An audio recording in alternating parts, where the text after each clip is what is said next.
Wabarakatuh. Eh, yang terhormat Bapak Muhaimin SAGMM selaku penguji, yang terhormat Bapak Miftahul Falah MPD MSI selaku coach saya, kemudian selaku mentor yaitu Bapak Nizar SAI. Perkenankan, saya memperkenalkan diri, nama saya Walianto, tempat tanggal lahir Temanggung 4 November 1992. Jabatan Penghulu Ahli Pertama di KUA Kecamatan Kaloran, Kabupaten Temanggung.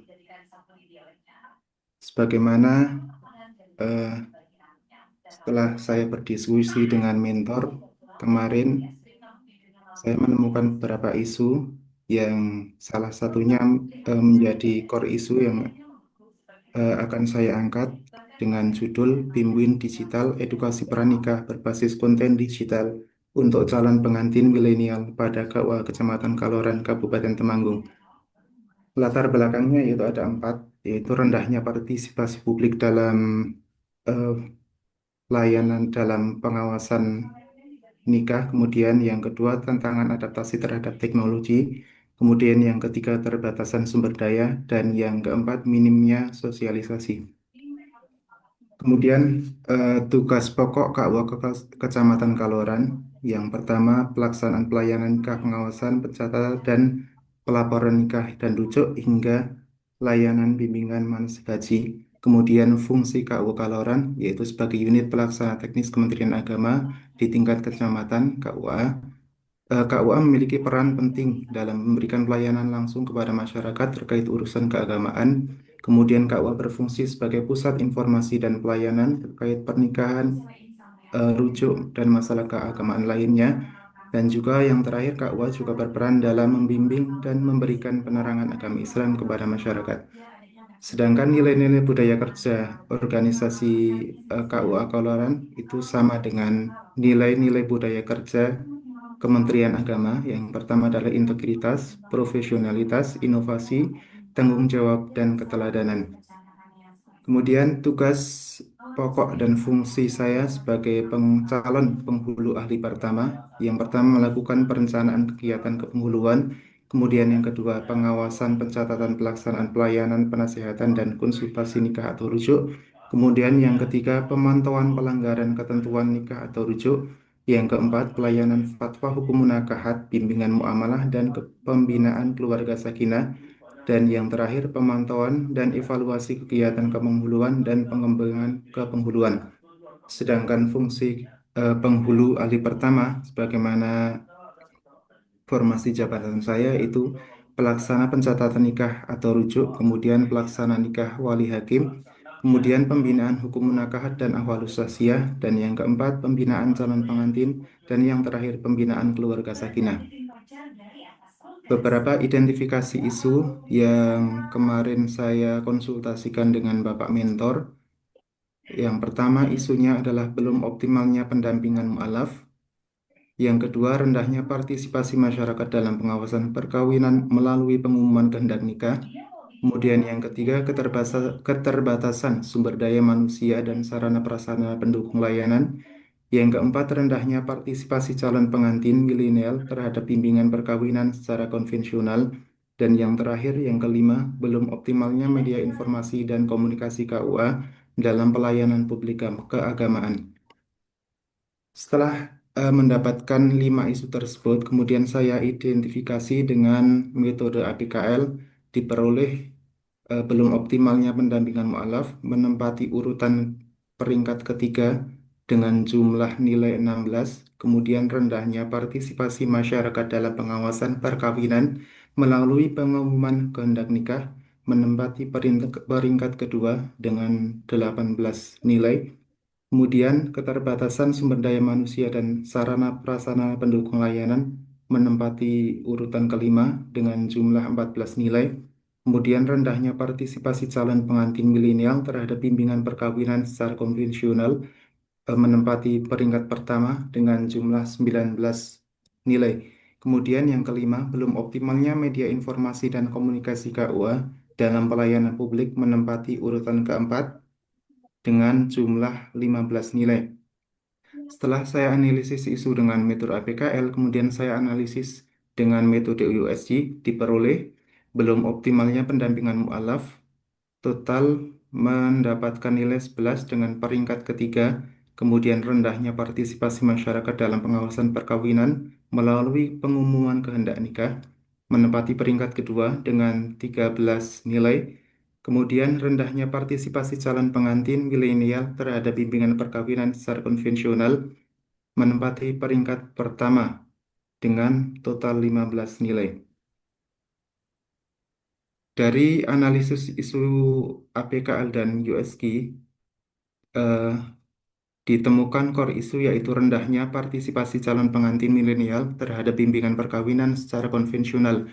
Rumusan isu tersebut adalah bagaimana meningkatkan partisipasi calon pengantin milenial dalam kegiatan bimbingan perkawinan yang selama ini dilaksanakan secara konvensional dengan mempertimbangkan karakteristik generasi milenial milenial yang lebih menyukai metode pembelajaran fleksibel dan berbasis teknologi. Deskripsi isu terpilih berdasarkan hasil observasi wawancara dengan Kepala KUA dan penyuluh agama Islam. Diperoleh data calon pengantin cenderung sibuk bekerja dan tidak mendapatkan izin dari tempat kerja untuk mengikuti bimbingan perkawinan. Sebagian besar calon pengantin saat ini berasal dari generasi milenial dan Gen Z yang lebih akrab dengan teknologi digital, visualisasi cepat, serta mengakses informasi melalui media sosial dan platform online lain. Sayangnya, pendekatan konvensional dalam bimbingan perkawinan belum mampu menyesuaikan diri dengan kebutuhan dan gaya belajar generasi ini. Bukti yang saya dapatkan di tahun 2024 hanya ada 20% calon suami yang mengikuti BIMWIN, kemudian 26% calon istri yang mengikuti BIMWIN. Sedangkan tahun 2025 tidak ada sama sekali yang mengikuti bimbingan perkawinan ini. Kemudian dampak yang ditimbulkan jika tidak mengikuti bimbing ini, yang pertama, kurangnya pemahaman tentang hak dan kewajiban suami istri. Yang kedua, meningkatnya potensi konflik rumah tangga. Kemudian yang ketiga, rendahnya kesadaran tentang kesehatan reproduksi dan perencanaan keluarga. Yang keempat, tidak optimalnya peran KUA dalam pembinaan keluarga sakinah. Dan yang kelima, kesenjangan generasi terhadap program pembinaan. Gagasan pemecahan masalah yaitu BIMWIN Digital, edukasi pranikah berbasis konten digital untuk calon pengantin milenial pada KUA Kecamatan Kaloran. Adapun tahapan-tahapan yang akan saya lakukan, yaitu yang pertama, melakukan identifikasi masalah dan kebutuhan. Yang kedua, melakukan penyusunan rencana program digital. Yang ketiga, pembuatan konten digital. Yang keempat, melakukan distribusi dan publikasi konten. Sedangkan yang kelima, yaitu melakukan evaluasi dan tindak lanjut. Keterkaitan dengan mata pelatihan agenda 3, yaitu berkaitan dengan Smart ASN, yaitu rendahnya partisipasi menunjukkan belum banyak ASN yang memanfaatkan platform digital seperti video interaktif, podcast, media visual, atau Zoom meeting untuk menjangkau peserta bimbingan perkawinan. Beberapa tahapan yang akan saya lakukan selama masa habituasi, yaitu melakukan identifikasi masalah dan kebutuhan, dengan konsultasi mentor untuk membuat rancangan kerja, kemudian melakukan observasi dan wawancara dengan calon pengantin serta penyuluh agama, kemudian mengidentifikasi penyebab rendahnya partisipasi dan minat terhadap bimbingan perkawinan konvensional, kemudian mengumpulkan data, preferensi media, dan platform digital yang digunakan generasi milenial. Kemudian, tahapan yang kedua yaitu melakukan penyusunan rencana program digital. Yang pertama, menyusun tema dan jenis konten infografis, video pendek, dan podcast, kuis edukatif. Kemudian selanjutnya menentukan platform distribusi. Kemudian yang ketiga, menyusun kurikulum atau alur materi bimbingan perkawinan dalam bentuk digital. Kemudian tahapan yang ketiga yaitu pembuatan konten digital, yaitu melalui beberapa tahapan. Yang pertama, desain visual dan infografis. Yang kedua, perekaman video atau audio, kemudian yang ketiga, editing konten digital, dan yang keempat, penyusunan caption dan deskripsi konten. Sedangkan tahapan yang keempat yaitu melakukan distribusi dan publikasi konten.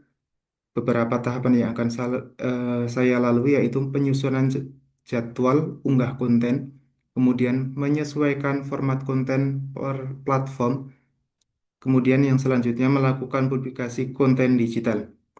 Sedangkan tahapan yang terakhir yang akan saya lalui yaitu melakukan evaluasi dan tindak lanjut, terdiri dari 4 tahapan, yaitu menyusun instrumen evaluasi, menganalisis hasil evaluasi, menyusun laporan laporan hasil evaluasi, dan menyusun rencana perbaikan tindak lanjut. Kemudian rekapitulasi Baik, habituasi. waktunya bisa dipercepat sekilas. Nggih, Pak. Rekapitulasi rencana habituasi mata pelatihan agenda 2 yaitu melakukan identifikasi masalah, yaitu berkaitan dengan berorientasi pelayanan, yaitu fokus pada kebutuhan masyarakat dan penggunaan layanan, sampai dengan melakukan evaluasi dan tindak lanjut, yaitu eh, terkait dengan lawyer, tetap sejalan dengan kebijakan pemerintah.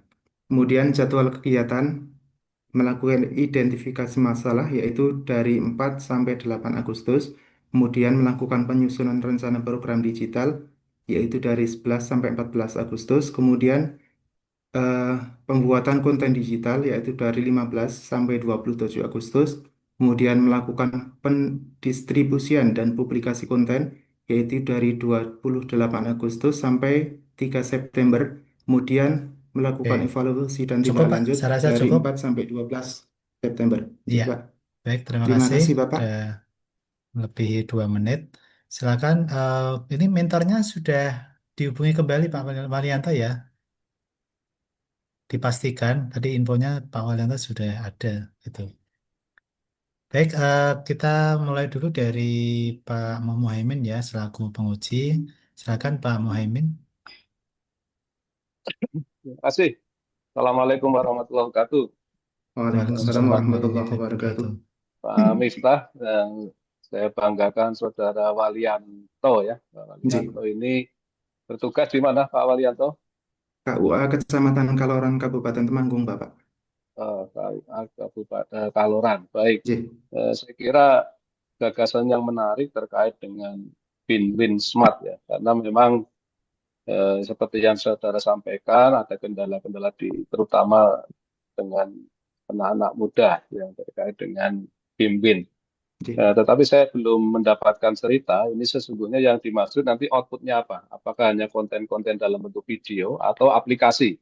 Aplikasi di dalam rangka melakukan win-win kepada masyarakat, terutama masyarakat tanda petik anak-anak muda milenial. Nah, ini merupakan tantangan yang perlu diadaptasi oleh ASN kita. Ya, Nggih. mungkin terus yang kedua, eh, sebenarnya rancangan aksi ini yang membedakan dengan yang lain apa? Karena win-win, mohon maaf mungkin di beberapa tempat sudah ada ya win-win smart itu. Ini apa ya yang beda dari Kaloran ini? Silakan Mas Walianto. Nggih. Untuk outputnya yaitu berupa konten-konten video, infografis maupun yang lain-lain.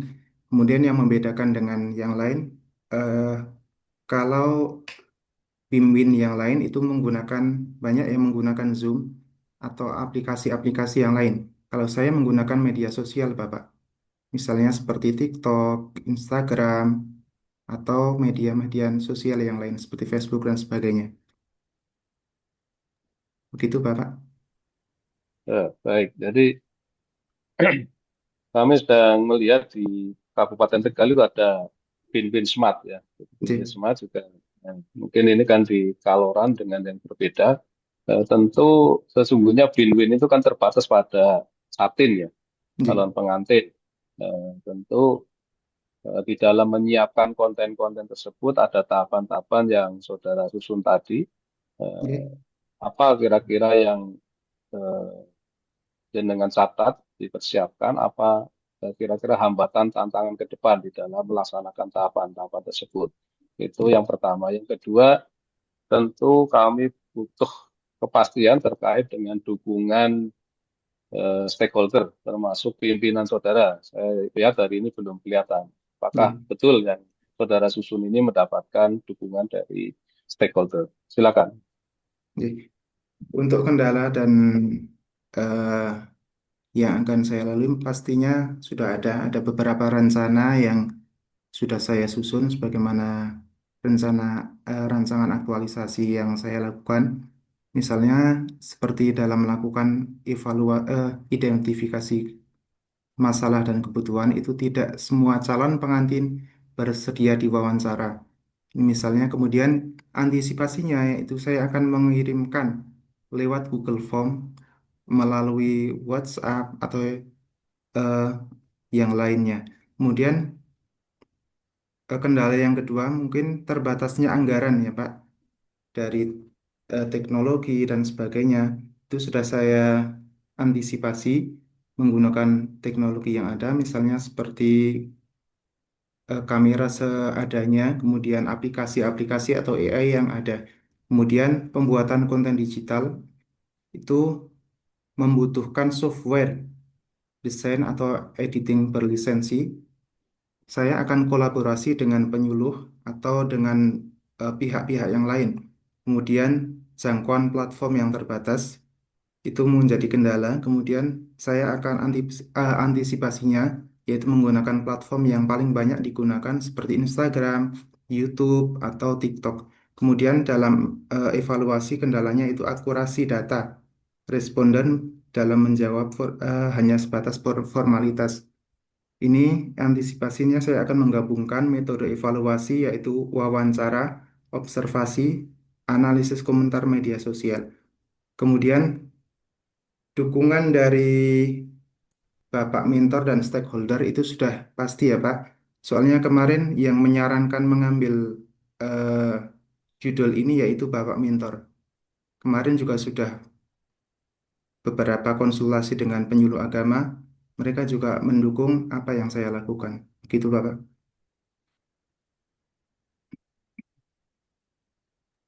Baik, terima kasih. Ada satu hal lagi yang saya perlu penjelasan terkait dengan tadi disampaikan bahwa nanti publikasinya lewat TikTok, Facebook, dan sebagainya. Nah, kalau melalui aplikasi kan kita bisa mengukur berapa banyak kunjungan orang, kemudian nanti yang mengikuti bin-bin itu. Kalau dengan media sosial seperti apa pengukuran panjenengan nanti siapa yang mengikuti, kemudian hasil dari mengikuti seperti apa. Itu kan menurut saya butuh penjelasan tentang itu. Silakan, Mas. Dari media sosial itu ya dari viewersnya, dari like-nya, dan juga komentarnya Bapak. Nanti akan saya mohon untuk peserta melihat itu, kemudian saya minta untuk melakukan viewers atau komentar atau saran masukan untuk evaluasi ke depannya. Begitu Bapak. Kalau media sosial kan ruang terbuka ya, ruang J. terbuka. Bagaimana kita memastikan bahwa yang mengakses itu adalah betul-betul katin untuk membedakannya seperti apa? Saya akan mewawancari dulu Bapak. Saya akan menanyai media sosialnya apa, kemudian yang digunakan apa, kemudian saya data dulu setiap satin. Begitu Bapak. Oke, tentu ini ide baik dan harapannya nanti bisa diaktualisasikan seperti tahapan-tahapan yang sedang direncanakan, tetapi J. antisipasi permasalahan adalah penting. Oleh J. karena itu, jenengan harus mulai menginventarisir, termasuk kendala misalnya. Saya tidak tahu daerah Temanggung itu apakah sudah terakses oleh internet semua apa tidak. Nah, ini kan juga J. J. kemudian apakah anak-anak muda, kalau biasanya ya anak muda sudah tidak gaptek ya. J. Terus ada pengantin lain yang tentu harus diperhatikan juga orang-orang tua yang baru menikah yang tidak gaptek itu juga nanti mungkin bagian lain dari permasalahan di KUA. Saya kira itu J. Bapak. saya kembalikan pada Pak Miftah. Terima kasih. Assalamualaikum warahmatullahi wabarakatuh. Waalaikumsalam Waalaikumsalam warahmatullahi wabarakatuh. warahmatullahi Terima kasih wabarakatuh. Pak Muhaimin untuk penguatan dan beberapa pertanyaan penting tadi. Bisa sudah dicatat ya Pak Walianto. J. Sudah Baik, Bapak. untuk mentor gimana Pak Walianto? Kok sampai sekarang belum Karena ada harus ada mentor gitu ketika belum seminar. ada kejelasan ya, Pak? Tadi disampaikan Pak Walianto sudah siap-siap ya. Nggih. Saya izin ke belakang Oke, sebentar. monggo, monggo Pak Muhaimin. Coba saya hubungi sebentar ya, Pak. Oke, jadi ini gini aja Pak Walianto, eh, Nggih. ini kan belum belum bisa kita katakan sebagai seminar yang tuntas ya. Nah, nanti Nggih. setelah selesai semua peserta, nanti Nggih. dipastikan mentor bisa memberikan penguatan gitu ya. Oh, nggih, Oke, Bapak. baik. Terima kasih. Bisa kembali ke main room, Pak Oh, Walianto. nggih. Nanti Nggih. diinfokan ya, nanti Pak Walianto juga harus standby juga.